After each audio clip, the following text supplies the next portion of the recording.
I, 20F, need to get this off my chest.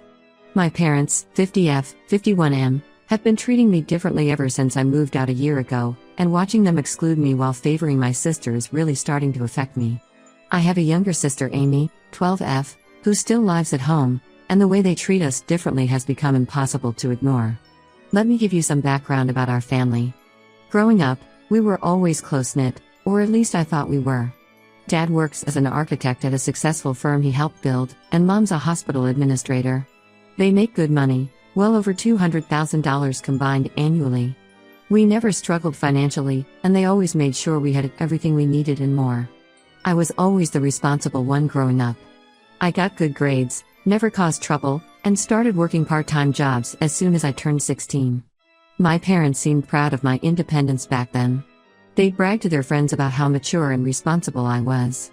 Amy, being 8 years younger, naturally got more attention and care, which I understood. I never resented that because it made sense. She was just a kid. Last year, I landed a corporate job that pays $22.87 an hour. It's not amazing money, but it's enough to live independently, especially since I share an apartment with 2 roommates. I manage all my own expenses, rent, utilities, food, everything. When I decided to move out, my parents actually helped me find an apartment and even helped me move. Everything seemed fine at first. One of our biggest family traditions was taking vacations together. Every year, we'd go on at least 2 big trips. These weren't just regular vacations, they were proper family adventures. We'd go to places like Disney World, Hawaii, or skiing in Colorado. Some of my best childhood memories are from these trips. We'd all plan them together, get excited together, and my parents always covered everything. They said these trips were about family bonding and making memories together. The first sign that things were changing came 3 months after I moved out. I was scrolling through Instagram when I saw Amy's post about their upcoming trip to the Bahamas. There were pictures of her shopping for new swimsuits with Mom, and she was talking about how excited she was for their family vacation. I was confused because nobody had mentioned any vacation to me. When I called Mom to ask about it, her response was so casual it hurt. "Oh, we thought since you moved out and have your own life now, you wouldn't be interested." When I told her I was hurt about not being included, she said I could come, but I'd have to pay my own way. The trip they planned would cost around $3,000 per person. On my salary, that's nearly 2 months of rent and utilities. There's no way I could afford that without completely destroying my savings. What makes this especially confusing is that they still pay for me in other situations. If we go out to dinner as a family, they cover my meal without hesitation. Dad still helps me with groceries, regularly picking up stuff for me when he goes to Costco. They even paid for my portion of our extended family Thanksgiving trip last year when we rented a cabin with my aunts and uncles. But these big family vacations? Suddenly I'm expected to pay thousands of dollars if I want to be included. I tried talking to my parents about how this makes me feel excluded. Dad's response really hurt. He said I needed to understand that I'm an adult now and can't expect them to fund my lifestyle forever. But this isn't about funding my lifestyle, this is about being included in family activities. Mom suggested I could start saving up for future trips, but that would mean no social life and no small luxuries for months, maybe even a year. My roommates think this whole situation is bizarre. Sarah, 21F, still goes on family trips with her parents, and they cover everything. They actually insist on paying because they say family vacations are about spending time together, not about money. My other roommate Jessica, 20F, is in the same boat. Her parents make her join family vacations even though she lives independently. The situation hit a new low last week when Amy called me, excited about their upcoming summer plans. They're planning a 2-week European vacation, something I've always dreamed of doing. When she mentioned the cost, my heart sank. It's even more expensive than the Bahamas trip. What hurts more is that this was something we used to talk about as a family, how one day we'd all go to Europe together. I feel like I'm being erased from the family just because I took steps toward independence. Every time they plan these trips without me, it's like they're saying I'm not really part of the family anymore.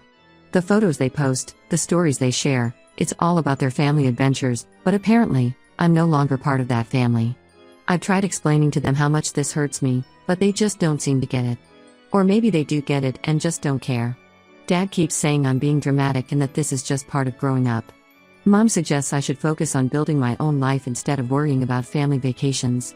But how can I not worry when I see my sister getting everything I'm being denied? I don't want to sound entitled or ungrateful. I appreciate everything my parents have done for me, and I'm proud of being financially independent.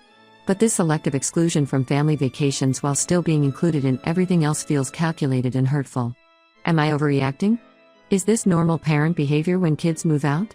I could really use some perspective here.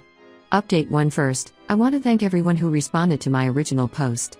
The support was overwhelming, and many of you shared similar experiences.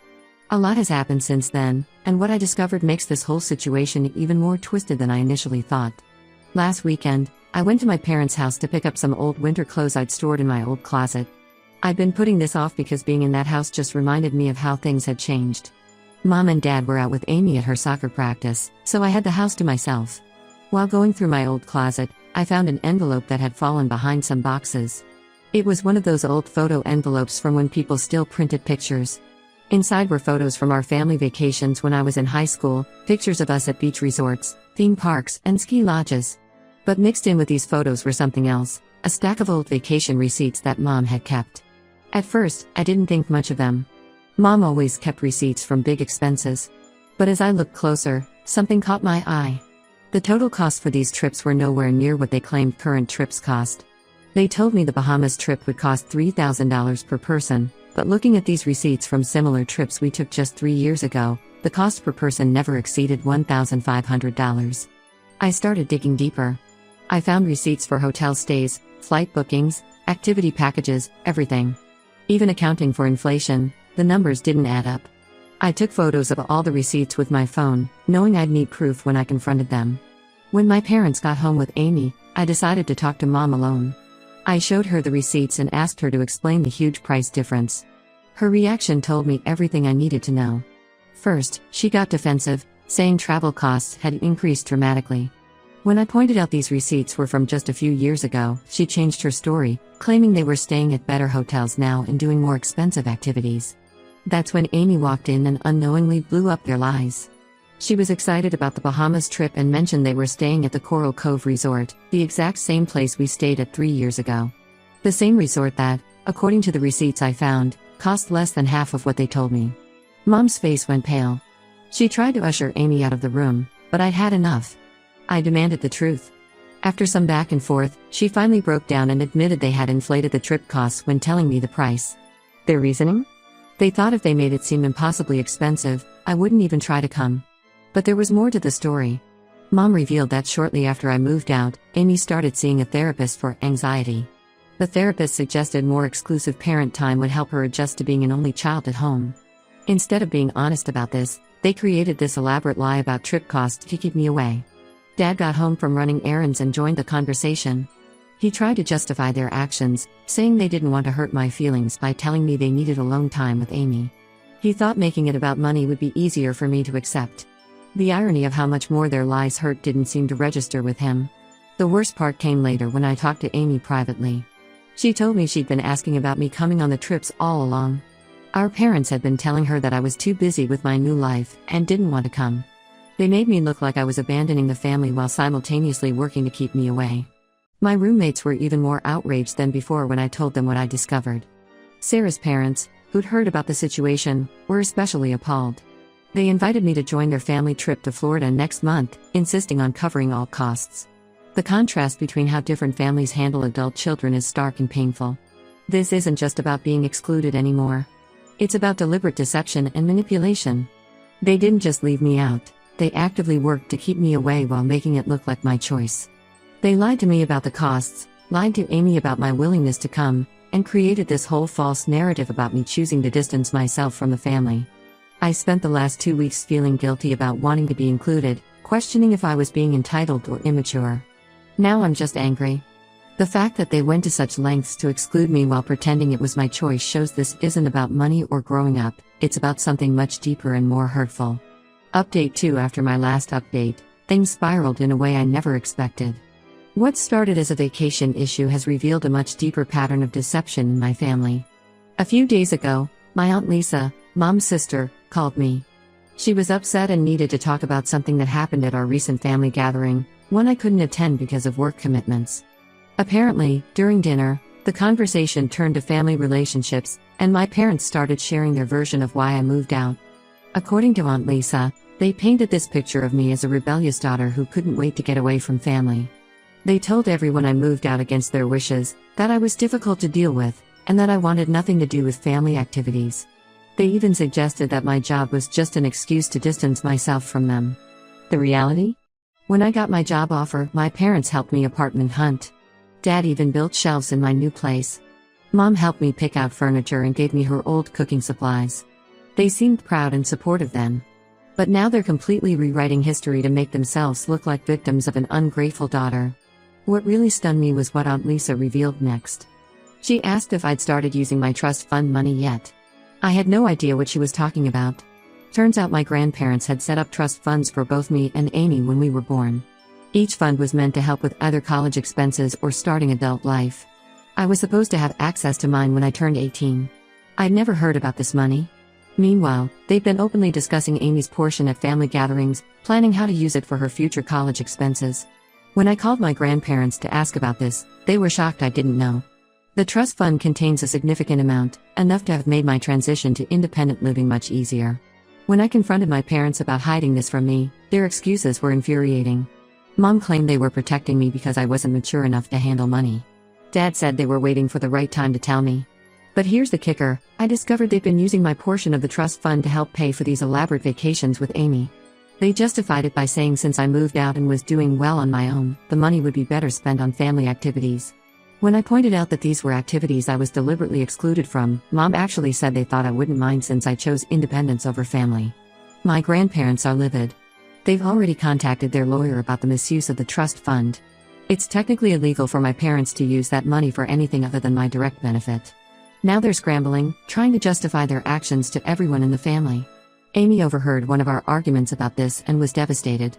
She had no idea the fancy vacations she enjoyed were partially funded with money that was meant for me. She's starting to see our parents differently now, questioning other things they've told her about me. I've scheduled a meeting with a lawyer next week to discuss the trust fund situation. It's not about the money anymore, it's about years of manipulation and lies. Finding out about the trust fund made me question everything. How many other things have they hidden from me? What else have they lied about? My roommate's parents have been incredibly supportive through all this. Sarah's dad, who's an accountant, offered to help me understand my financial rights regarding the trust fund. Jessica's mom has been checking on me regularly, making sure I'm eating properly and taking care of myself while dealing with all this stress. I never thought I'd be in this position, hiring a lawyer to deal with my own parents. But they've left me no choice. Their actions show this goes way beyond simple favoritism or different treatment of adult children. This is about systematic deception and financial manipulation. Update 3. It's been 3 months since my last update, and everything has finally come to a head. I want to share what's happened and where things stand now. The trust fund situation went through legal mediation. My grandparents' lawyer discovered that my parents had misused approximately $30,000 from my trust fund for their vacations with Amy. The mediator ordered them to repay the entire amount within 60 days. This forced them to cancel their planned European vacation and take out a loan to repay the money. The cancellation of the Europe trip caused a huge fight between my parents and Amy. She was already upset after learning about the trust fund situation, but finding out that their fancy vacations were funded with my money really opened her eyes. She started questioning everything our parents had told her about me over the past year. My parents tried different tactics to handle the situation. First, they attempted to justify their actions, claiming they used the money for family purposes. When that didn't work, they switched to blaming me for tearing the family apart by involving lawyers. They sent messages through various relatives saying I should have handled this privately within the family. The hypocrisy is stunning. These are the same people who secretly used my trust fund, lied about vacation costs, and spread false stories about me to our extended family. They even tried to guilt-trip me by saying Amy's therapy sessions increased because of the stress I was causing. Speaking of therapy, Amy started seeing a new therapist that Aunt Lisa recommended. During her sessions, it came out that her anxiety wasn't really about me moving out. She was feeling pressured by our parents to be the good daughter who would never leave them like I did. They'd been using my independence as a cautionary tale, telling her how much better her life was because she stayed close to them. Amy has been staying with Aunt Lisa on weekends to get some space from our parents. I've been spending more time with her too. Last weekend, I used some of my recovered trust fund money to take her on a small trip, just the two of us. We went to a local water park and had dinner at her favorite restaurant. It was important for me to show her that despite everything our parents did, she hasn't lost her sister. My grandparents have been incredibly supportive through all of this. They've revised their will and estate planning to ensure my parents can't access any future inheritances meant for me or Amy. Everything will go into protected trusts that our parents can't touch. I've decided to go completely no contact with my parents. I blocked their numbers and social media accounts. The trust fund money has been transferred to an account only I can access. I'm using it wisely, putting most into savings and using some to further my education with professional certifications. Some family members think I'm being too harsh, that I should forgive them because they're still your parents. But I'm done feeling guilty about standing up for myself. They didn't just make a one-time mistake, they orchestrated a long-term campaign of lies and manipulation, then tried to paint me as the villain when they got caught. I'm focusing now on building a better relationship with Amy and maintaining connections with family members who've shown me real support. As for my parents, they made their choices. They chose to lie, manipulate, and steal rather than treat me with basic respect. Now they have to live with the consequences of those choices. Sometimes the hardest decisions are the right ones. I'm at peace with my choice to cut them out of my life. You can't have a healthy relationship with people who refuse to acknowledge their toxic behavior.